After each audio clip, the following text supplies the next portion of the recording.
Hello guys, yung video natin ngayon tungkol sa BWTS, yung Ballast Water Treatment System. Ito yung system na ginagamit sa pag-treat ng ballast water, pa-discharge, overboard o yung papasok sa tangke. Yung problema dito yung overboard valve niya na hindi nagbubukas kahit na manual, at kahit nung automatic daw di siya nagbubukas fully, nag-aalarma. Yung valve pala na to, pag automatic, kinokontrol ito ng PLC, depende sa intensity ng UV lamp niya. Pag mataas yung intensity, ibig sabihin na treat na yung water, bubukas siya fully, 80% o 90%, pa-discharge overboard o papasok ng tangke. Pero pag bumaba ito, magsasara ito at para mapigilan yung pag-discharge at mag-circulate lang siya sa system tank to tank. Alpha-Laval pala yung maker nito, First time ako maka-encounter ng Alpha-Laval. So pinuntahan ko sa baba para i-test manually. Ito yung test na kahit dito matakbo yung system, pwede mo siya matest. Kaya ito, nag-alarma siya.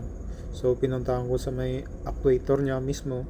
Tinignan yung display na nasa 36, pero yung actual valve niya is 0, kaya nag-aalarma siya, hindi magkatugma.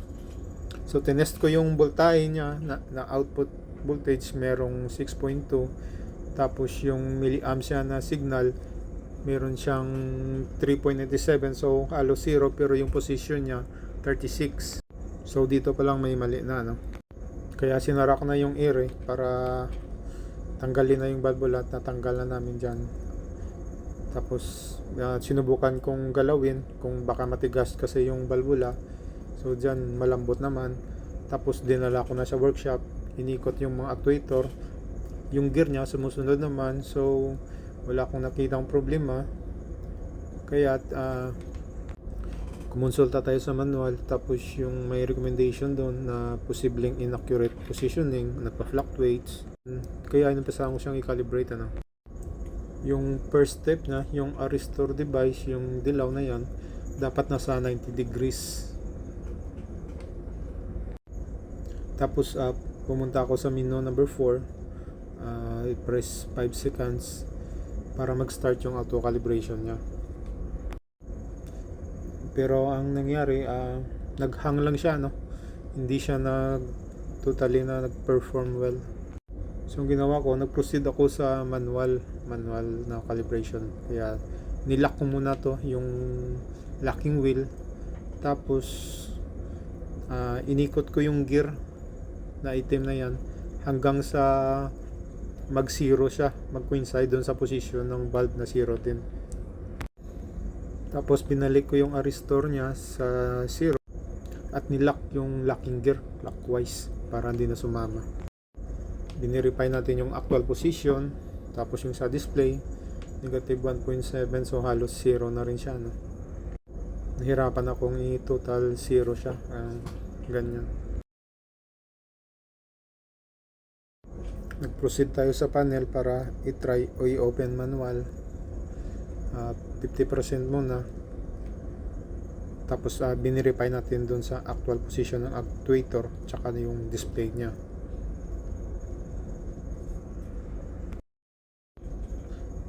So na-confirm natin yung position, partially open siya, tapos yung valve position niya is 51.4.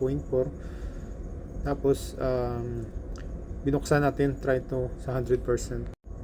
100% pala yung halos, yung marker niya halos parallel lang sa sa valve, inline siya kung baga. Yung guhit niya halos na pantay, parehas lang sa direction ng pipe, yan yung 100%. So halos mga 99.3. So after nito, nag-proceed tayo para i-close ang valve, tapos ma-confirm yung position. So ilang beses ko itong tinest bago ma-sure talaga. So after nito, nag-proceed tayo para i-close ang valve. Ilang beses ko siyang tinry close open para ma-confirm na gumagana talaga. So ngayon okay na. So hanggang dito na lang guys. Salamat sa panonood, sana makatulong.